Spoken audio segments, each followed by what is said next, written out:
Belum muncul, Pak. Nah, Belum.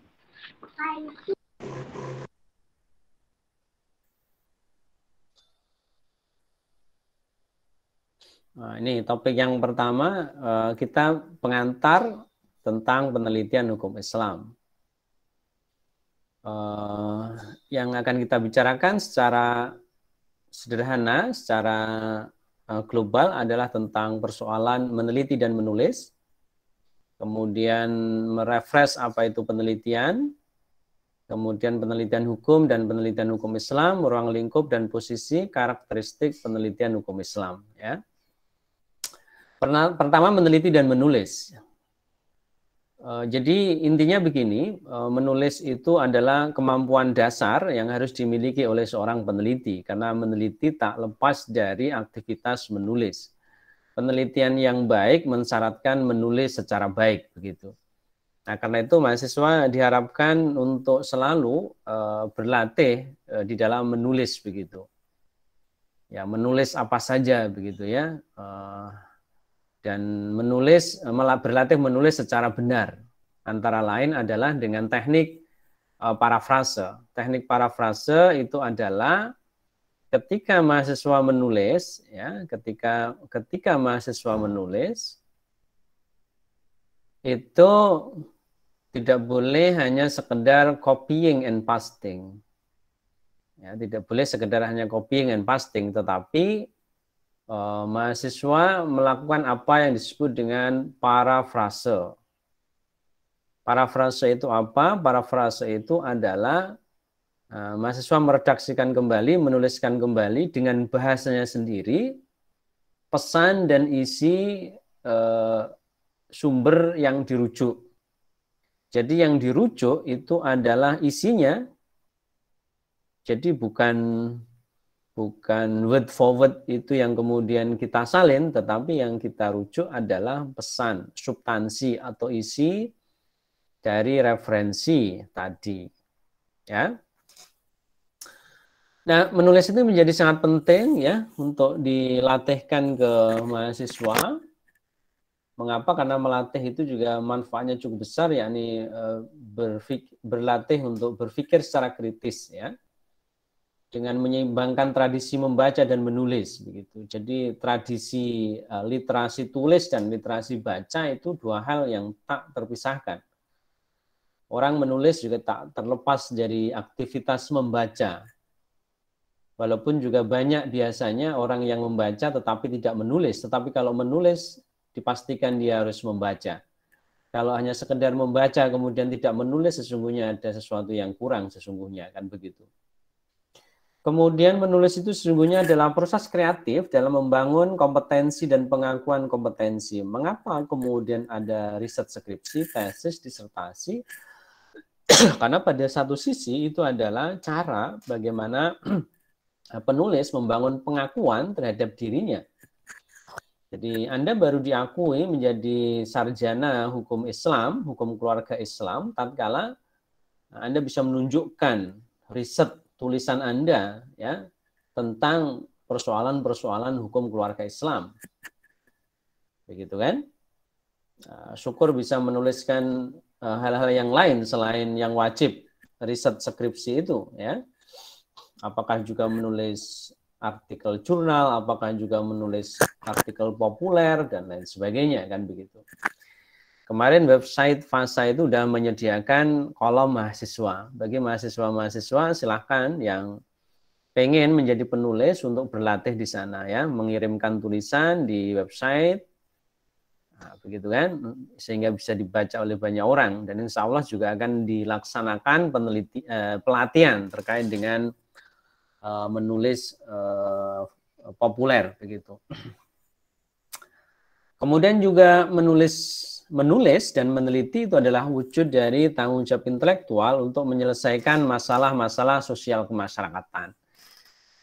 Jadi sarjana itu tidak sekedar ada di Menara Gading sesungguhnya, karena dia bertanggung jawab dan harus merespon berbagai persoalan-persoalan sosial kemasyarakatan dengan cara utamanya adalah dengan cara menulis begitu. Ya, karena riset itu kan menjawab persoalan-persoalan sosial kemasyarakatan, persoalan-persoalan hukum, persoalan-persoalan keagamaan begitu. Nah, jadi syukur nanti juga bisa menjadi bahasa kerennya itu menjadi intelektual yang organik begitu. Kalau menjadi intelektual yang organik bahkan tidak hanya sekedar menulis atau membaca, tidak hanya sekedar menulis, tidak hanya sekedar meriset, tetapi juga terjun ke lapangan menjadi aktivis-aktivis sosial keagamaan. Itu namanya menjadi intelektual yang organik begitu. Itu kemudian selanjutnya ini penelitian itu apa ya? Ini sudah disampaikan tentu di mata kuliah sebelumnya.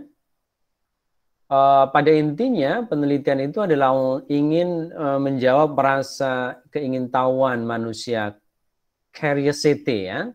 Jadi manusia itu ditakdirkan punya rasa ingin tahu, curiosity begitu. Nah itu kemudian rasa ingin tahu itu dipuaskan dengan utamanya dalam hal ini adalah dengan penelitian.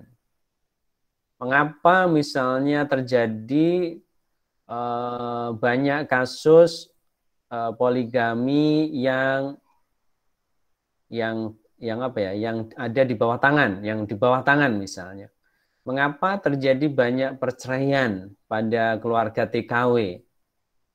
Mengapa masih banyak terjadi pernikahan dini, sementara hukum Islam positif di Indonesia mengatakan bahwa umur pernikahan minimal adalah 19 tahun misalnya.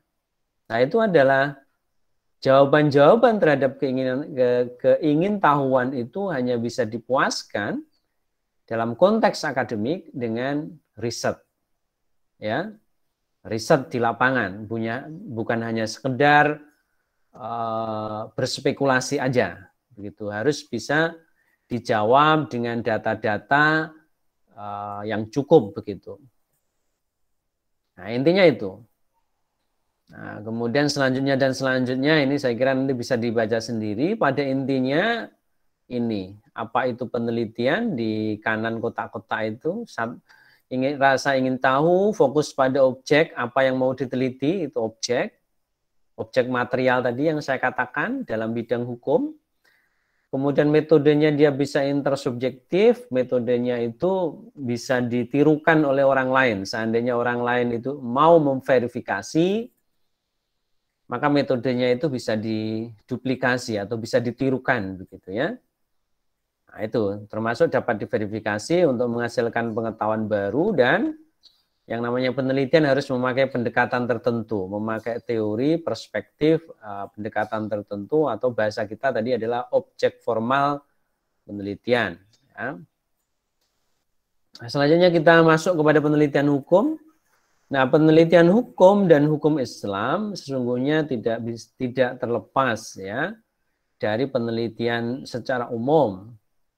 Hanya barangkali untuk membedakan adalah ini, menjadikan hukum sebagai objek. Jadi objek materialnya ya hukum dan hukum Islam.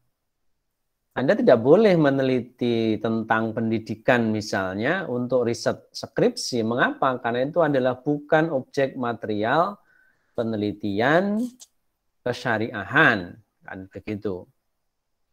Tapi kalau pendekatan, Anda bisa interdisipliner. Ya, interdisipliner itu melibatkan keilmuan-keilmuan yang lain, apakah itu sosiologi, antropologi, filsafat, silahkan aja. Tapi objek materialnya harus relevan.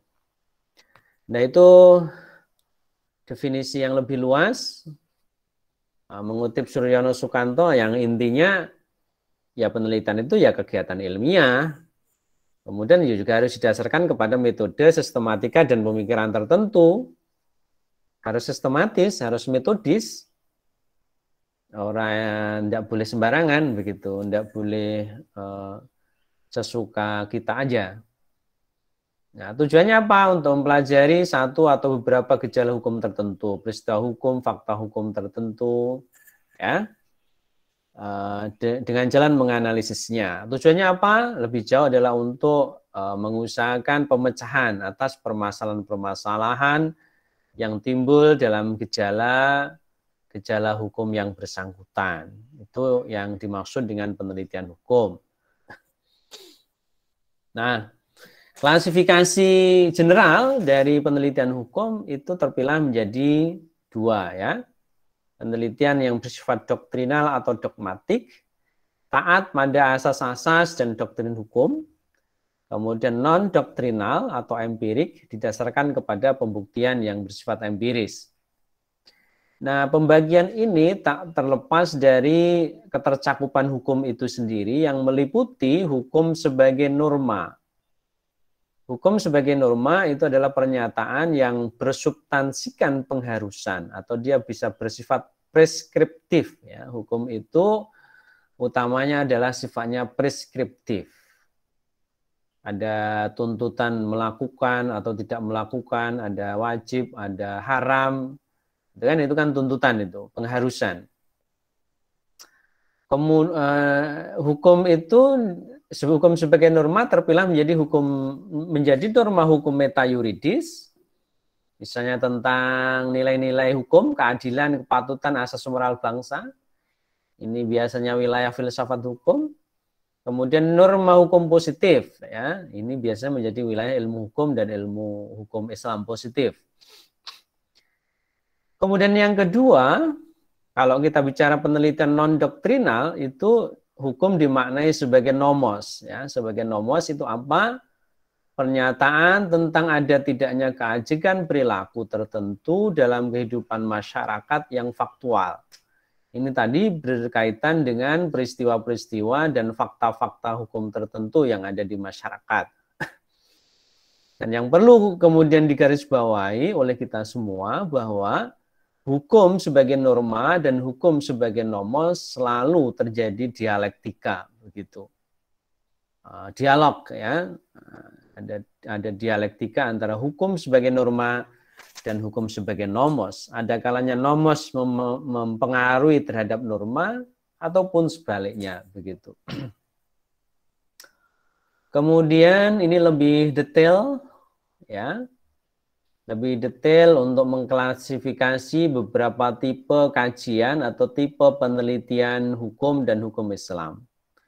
Ini semua mengikuti dari konsep hukum, karena konsep hukum itu juga bermacam-macam.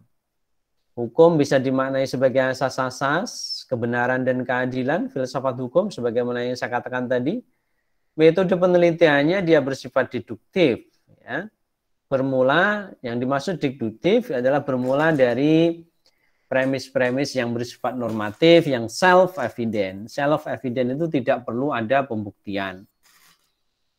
Misalnya kalau kita penelitian filsafat hukum misalnya hukum Islam dengan tipe kajian pendekatannya adalah maqasid, maka maqasidus syariah itu sudah self-evident bahwa hukum Islam itu melindungi jiwa, melindungi akal, melindungi keturunan dan lain sebagainya, itu tidak perlu diperdebatkan lagi, kan begitu.